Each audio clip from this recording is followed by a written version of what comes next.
Hi, my name is Courtney Brown, and this is the second part in a two-part series on creating logic models, objectives, and performance measures. There are two goals to this part of the presentation. First of all, to recognize strong project objectives, and second of all, to recognize high-quality, measurable performance measures.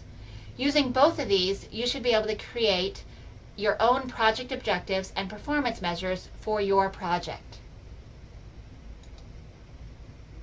We'll do a quick review of logic models from the previous presentation, and then focus more specifically on objectives. What are meaningful project objectives? And how do we structure performance measures to evaluate our work? So why is this important? High quality objectives and measures make it easier for you to measure your progress. If you know exactly what you want to accomplish with your objectives and you have very specific performance measures, you will know if you are reaching your intended outcomes, and you will be better able to communicate that.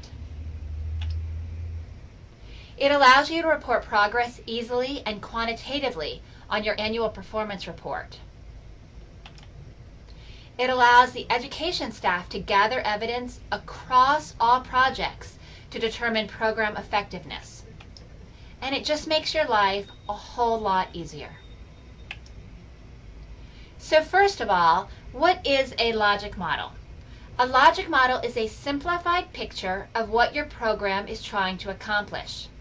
It's a series of logical relationships, if-then statements. If the activities take place, then I should see certain benefits or changes as a result. Again, for more information on logic models and creating logic models, please refer to part 1 of the presentation in this series. A very simple logic model is for the parent center. We have a series of inputs. Those are what we're investing as a program. The activities that we're doing as a project, some workshops, dissemination to parents, some presentations. And as a result, we're going to increase parent knowledge and long-term increase and improve the results for children with disabilities. It's really important to create a logic model before determining and creating your own project objectives and performance measures. It will make your life a lot easier. As you can see in this logic model example, there's a row underneath the outputs and outcomes of project objectives. Project objectives cut across both the outputs and the outcomes. The process measures affiliated with those objectives fall under the outputs, which are process, and then the outcome measures fall under the outcomes. So there is a program goal. What is the program trying to accomplish? As a result, there are going to be some project objectives. What is your project specifically doing to support the overall program goal? This is generally approved in your application, your project objectives. In most cases, I would recommend between 4 and 6 project objectives. For each project objective, then, you're going to have performance measures. Performance measures are specific statements of how you measure your progress toward meeting your objectives. For some programs, there are specific GEPRA measures that you are required to report on. For some programs, there are also specific program measures. And finally, your project will have their own performance measures that are associated with each project objective. So project objectives are what you are trying to accomplish. There are 4 criteria for high-quality project objectives. You want to ensure that your objective is relevant, that it's applicable, that it's focused, and that it's measurable. The first criteria is relevance. How relevant is the project objective to the overall goal of the program or to the goal of your project? Here are some examples. Improve and increase special education teachers' knowledge of the core academic subjects they teach. This should be relevant to the program under which you are applying. Improve educational utility of the website. Is that relevant to the overall program? Is it relevant to your overall project goal? To assist parents to be partners in advocating for their child in the development of appropriate programming for their child. Again, ensure that this objective is relevant to the overall goal of the program and/or your project. The second criteria is applicability. This is important to make sure that your objective is applicable to the project objective with specific activities that you are conducting for your project. So the first objective, to increase the knowledge of parents and consumers about their basic rights under IDEA. Now, in order for this to be applicable, you want to make sure that the activities that you are doing have something to do with increasing knowledge of parents and consumers. Are you disseminating information to them? Are you creating parent workshops? Are you creating community workshops or presentations? If you're not doing any of these things, then this objective has no applicability. The second example, is to facilitate cross-stakeholder engagement in state and local systems of professional development. You want to make sure that you are actually doing activities to facilitate cross-stakeholder engagement. Are you creating forums or conferences or any way to help stakeholders engage? The third criteria is focus. This is where a lot of projects have problems. How focused is the project objective? The problem here is that some people want to be too focused and some objectives have no focus at all. This first example does not have enough focus. To extend culturally, linguistically sensitive training, information, and technical assistance to underserved parents of children in high poverty, rural, and metropolitan areas, utilizing community resources and native languages. To inform parents of children with disabilities from the minority population of their rights and responsibilities under the law and their right to participate in the development of special education programs and services. This objective is almost inclusive of the entire program. It does not have enough focus.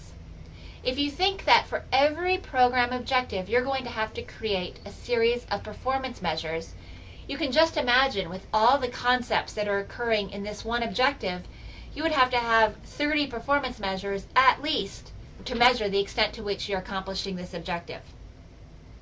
On the flip side of that, the second example, to produce a pamphlet on IDEA rights, has too much focus.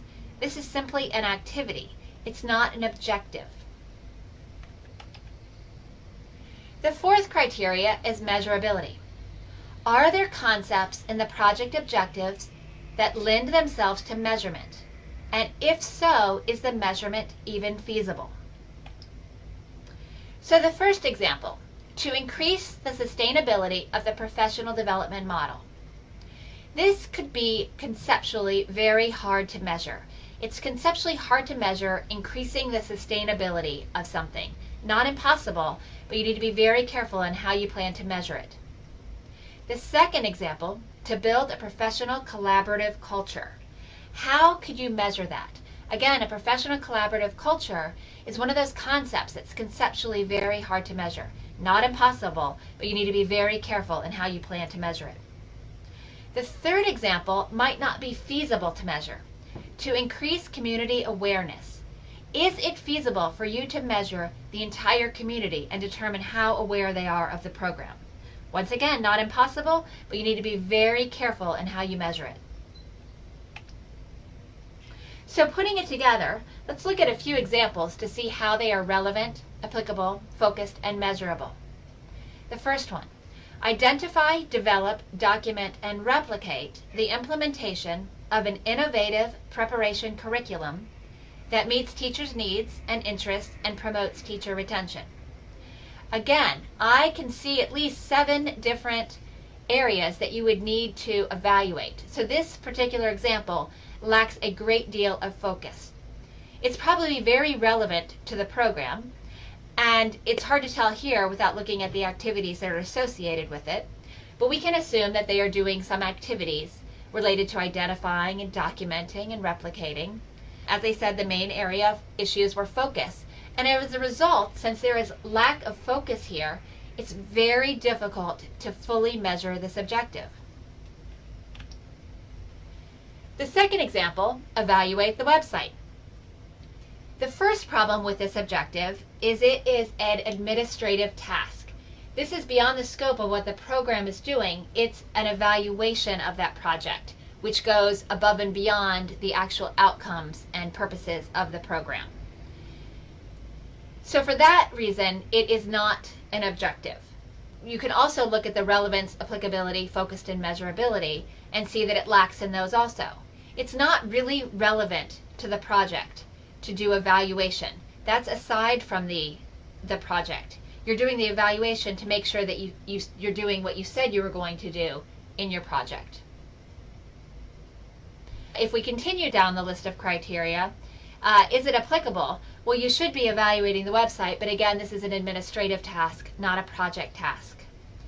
It has way too much focus because all we're doing is evaluating the website. And is it measurable? It's measurable in the sense that you could say yes or no, but beyond that, not really. But again, this is not a project objective. This is an administrative task. So the first takeaway is that project objectives should be relevant, applicable, focused, and measurable. Good objectives should facilitate all aspects of program implementation and evaluation. Now we'll move on to performance measures. This is where it's really important that you come up with very measurable performance statements. In general terms, a performance measure is a measurable indicator so that you can determine to what extent you are meeting your objectives. So you need to figure out how will progress be assessed, how much progress will constitute success, and how do you know if the objective, or at least part of the objective, has been achieved.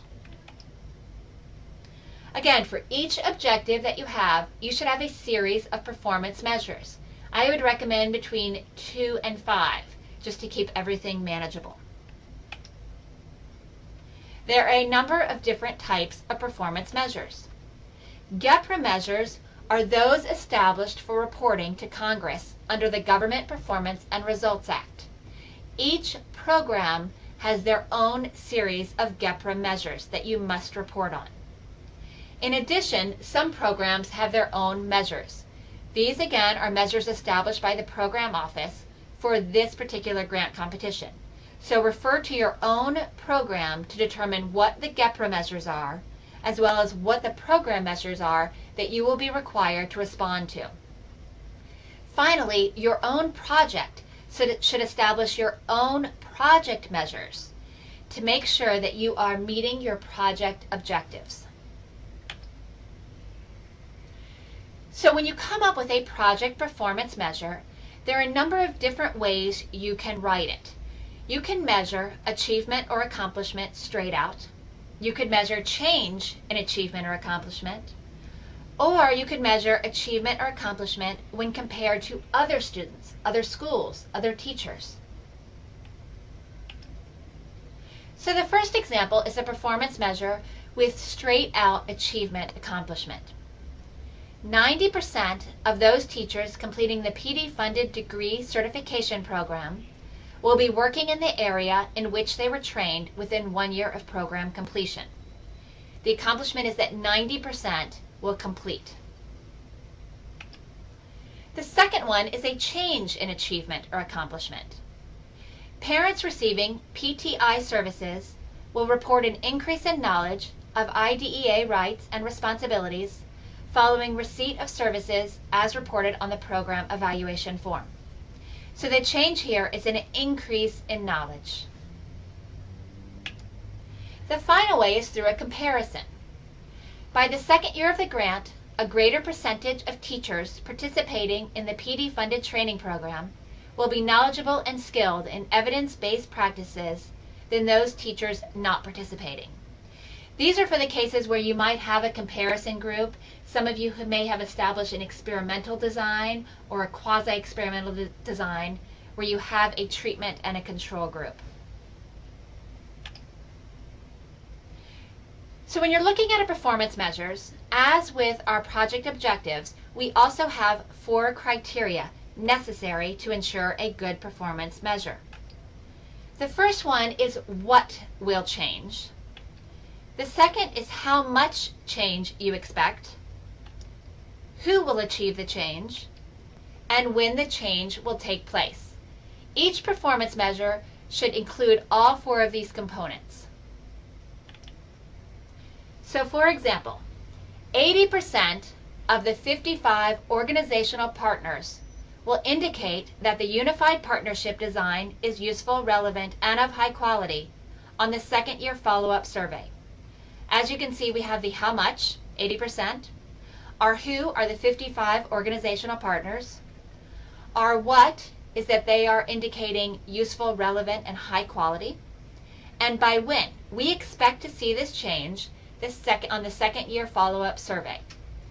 This is a way to show yourselves and be responsive to your own grant and your objective about what change you hope to accomplish. It's a way to measure the extent to which you're accomplishing your objectives. One of the larger problems with performance measures is that there is no action verb. Some performance measures that I found were parent training workshops, the percentage of materials used by special education parent information center projects that are deemed to be of high quality, and conference presentations. As you can see, these do not include the 4 criteria that I previously named. The problem here is that no one knows what you're trying to do. Simply saying parent training workshops does not tell your audience or your funder or your stakeholders what it is you hope to do. Am I going to increase parent training workshops? How many workshops might I do? And by when am I going to accomplish these workshops? So by adding all the 4 criteria, you're exactly clear on what you're doing with the workshops. So let's improve one of the performance measures. One performance measure I found was completion of program plans. Again, this is a what we hope to accomplish is completion of program plans. But again, this is not enough information. So we add a who to it. Participating K-12 students will complete their program plans. Then we add a when.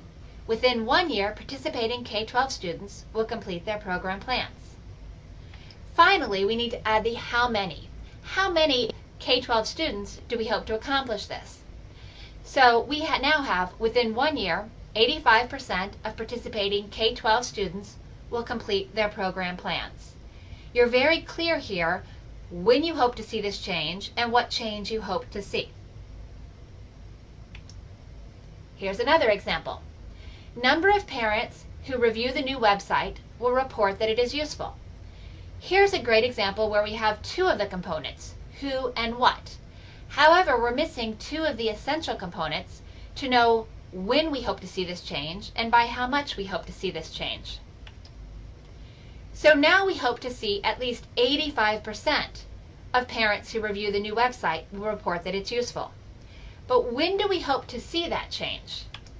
Well, we hope to see it by the end of year 2 when the new website is complete. At that point, at least 85% of parents who review it will report that it is useful. You can see from this example, instead of the original performance measure, that it's much easier to report success or the extent to which you've been successful. Another example, percentage who are fully qualified under IDEA. What do we hope to see with that? We hope to increase the percentage that are fully qualified. We hope the percentage of PD-funded degree certification program recipients who are fully qualified under IDEA is our who. And our when is by the end of year 3, an increased percentage of program recipients will be fully qualified under IDEA. Again, it's much easier to report on our final by the end of year 3 than on our original percentage who are fully qualified. Finally, we add the how many. By the end of year 3, an additional increase of 30 PD-funded degree certification program recipients will be fully qualified under IDEA. Here now, when you're presenting your progress and reporting on your annual performance report, you know that your goal was to increase by 30. By the end of year 3, you needed to explain to what extent you have increased by 30. It may be that you've increased by 32 and not only 30, or that you failed to meet 30 and then can better explain why you did not. But in this final example, you can see that it's exactly clear of what you're trying to do and what you hope to see and how you'll know you're successful and how you can express to other people you've been successful. Another problem with performance measures is that they may not be measurable. Although this is some current lingo, it doesn't mean that it's easy to measure. Habits of mind is the current terminology that people like to throw into objectives and performance measures. But habits of mind is something that's not exactly measurable. Technology and media projects embed habits of mind and intellectual inquiry into the curriculum. This performance measure lacks a great deal of measurability. The second one, evaluation will gauge content proficiency and project effectiveness. First of all, the evaluation is an administrative part of the program. It should not be an objective or a performance measure. And second of all, it's difficult to measure, gauge content proficiency, and project effectiveness. The final example, collaborative connections will be maintained, is again a performance measure that lacks measurability. It's difficult to measure collaborative connections. Another problem we see is a list of activities. Activities are not performance measures. If you can say, yes, I did it, or if I can just make a checklist of things, then they are not performance measures, they are activities. And this emerged from years ago when it was simply a list of activities, when we are not so outcome focused, we are more output focused. And so grantees and other participants would just check that they had accomplished some of the activities. Now we're more outcome focused and we need more specificity in our performance measures. So here are some activities versus performance measures. Print and distribute brochures. Activity, check, not a performance measure. Complete data sets for participants. Again, an activity, not a performance measure. The final one, provide a workshop for parents. This is simply a checklist activity. However, you can change this activity into a performance measure by saying provide 10 two-hour workshops annually for 12 to 20 underserved minority and low-income parents in 5 Ohio cities. We know exactly what we're going to do, and if you think back to your logic model and you're looking under your outputs, you know that if you do not accomplish this, or if you only accomplish it to a certain extent, you may not reach the intended outcomes that you have established. So ideally, all our measures would be focused on outcomes. We would look for the change in knowledge, change in behavior, change in conditions. But this isn't often realistic. It's often important to look at what's happening along the output continuum, what's happening with our process. Because again, as I said in the previous slide, if our process breaks down, then we're unlikely to meet our outcomes. So it's important to have some performance measures that look at the process, those outputs, those activities, as well as looking at our outcomes. So here's an example that addressed the process of working toward the objective and the outcomes related to meeting the objective. So the objective is promote greater awareness, knowledge, and understanding of disability issues among parents of children with disabilities. One process measure might be annually disseminate information on disability issues and IDEA provisions to a minimum of 520,000 parents of children with disabilities. This is part of the process. If this doesn't happen, then we've broken the logic in our logic model and we're not likely to reach our outcome. An outcome measure for this objective might be by the end of 5 years, a minimum of 5,000 parents will report that they have received information and have increased their knowledge on issues and rights. Again, we're looking at both the process as well as the outcome. You want to also ensure that your performance measures are aligned with your objective. You want to make sure that your performance measure is related to the objective under which it is listed. Similar to making sure that the objective is relevant to the overall goal of the program, you want to make sure that your performance measure is relevant to the objective. It's not going to measure progress toward reaching that objective if it has nothing to do with that objective at all. So an example is to provide training and information to parents of children with disabilities. Two example measures are increase the number of publications to state agencies. Is this measure related to providing training and information to parents of children with disabilities? Does this measure include the 4 criteria that we discussed that are necessary for a good performance measure? The second measure, parents participating in training and information sessions, will increase their knowledge of IDEA rights by 40% on a post-session test as compared to a pre-test. This second measure includes all 4 of our criteria and is directly related to our objective. The first measure does not include the 4 criteria and may not be directly related to the objective. In summary, projects should create a logic model so that you can have a simplified pictures of your components and the relationships between them for your project. Projects should have a few clear objectives that explain what your project is doing to support the overall goal of the program and project. Finally, each objective should have a few very specific performance measures to demonstrate how progress will be measured toward meeting each of your objectives. So takeaway number 2. Performance measures should answer what, how much, who, and when. You want to strive for 100% outcome measures, but a mix of process and outcome is more likely to ensure that you're meeting your process measures, your outputs, in order to achieve your outcomes. And finally, you want to make sure that you have 0% activities and 0% qualitative only 524Bs. Some of the problems with previous 524Bs are those annual performance reports were that people were unable to fill in the charts about what the target goal was and the actual goal because they did not have clear performance measures. So instead, the entire 524B was filled with words at the bottom to explain their progress. The goal here is that you will be able to fill in the chart because you will have very specific performance measures with quantitative goals in them. And finally, more objectives and measures do not equal better objectives and measures. You do not want to have 100 performance measures to reach your progress. You want to pick the very specific, very important ones to your program.